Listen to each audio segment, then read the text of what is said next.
Now, what could be more fun than flying across the galaxy, chasing a rogue Spectre as a hard-ass lesbian commando? Pushing all of our right buttons, it's our number 2. Let Earth receive her king.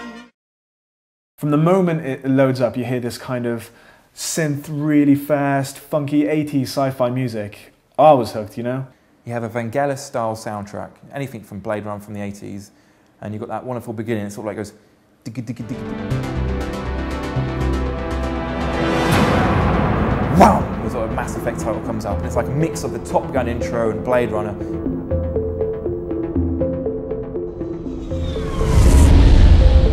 How Star Trek the game should have always been. The Arcturus Prime relays in range, initiating transmission. Mass Effect has got this incredible film quality, cinematic look to it that it's just tremendous. It seems incredible that Mass Effect isn't based on Star Wars or Star Trek or anything like that, because it's such a complete universe. Relay in 3, 2,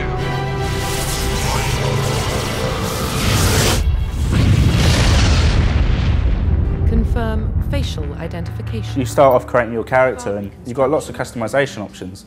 So I thought I'd roleplay as a tough talking bitch, basically. They don't send Spectres on shakedown runs. Sexy, tough talking bitch. The voice acting is really good. The way you interact with the characters looks incredible. What do you think, Commander? I just loved how easy it was to play the role, to fulfill the role that you actually wanted. Rear Admiral Mihailovic, 5th Fleet. Commander Shepard, SSV Normandy. You're creating the persona of your character, so you can be this real good guy, you can be this really evil guy.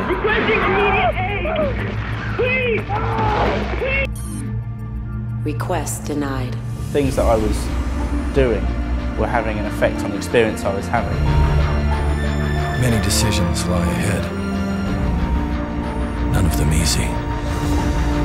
The soundtrack is just amazing, and not just the soundtrack, but the sound effects. The sound effects when you fire your rifle, the pulse of the sniper rifle. Really sci-fi, cool beat when you bring up the power wheel that gives you all your abilities. And the soundtrack itself is just brings to mind all those 80s science fiction films that you'll love, you know, like Blade Runner. We're talking, you know, the earlier Star Trek films. And they've actually managed to transport this into a video game. You know, they've added the film grain, they've added the fantastic graphics, the soundtrack. In terms of creating a science fiction universe in a game, you know, it just blew me away. An absolutely amazing, sprawling sci-fi adventure. Captain Picard, Luke Skywalker, everything you love about sci-fi in a box which you can actually play and experience yourself.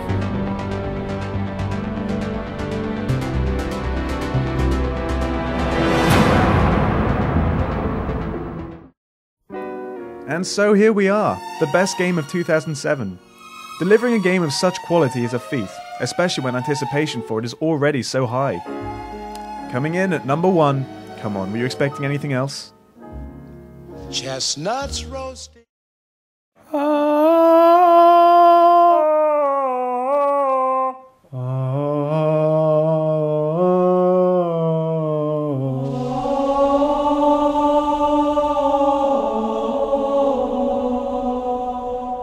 Da da da da da da da da.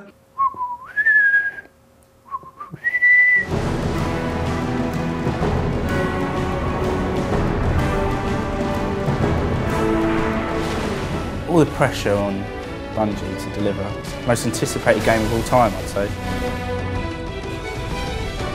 Halo 3 pretty much took everything that people like about Halo and put it together in a really, really great package.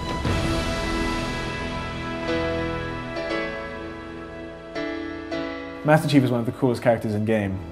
He sounds awesome. We're not leaving him here. Yeah, you're not. So many fans across the world, all with their own experiences and memories of playing Halo. You know, how do you keep everyone happy? What they've come up with is the most comprehensive first-person shooter.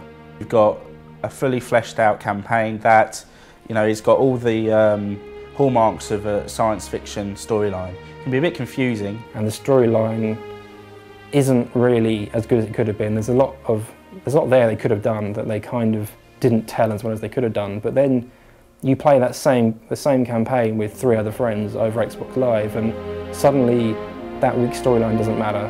Your friend for 10 years might have just shot 2 guys in 2 levels, and you've shot 150, and it's like, that is something that you care about, and you can then take the piss out of them for the next 2 months.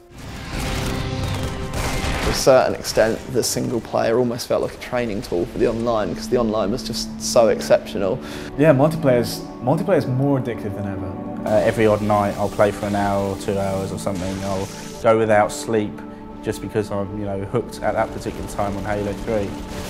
I'm actually, I think they should open some kind of, you know, clinic for just how addictive this game can be online.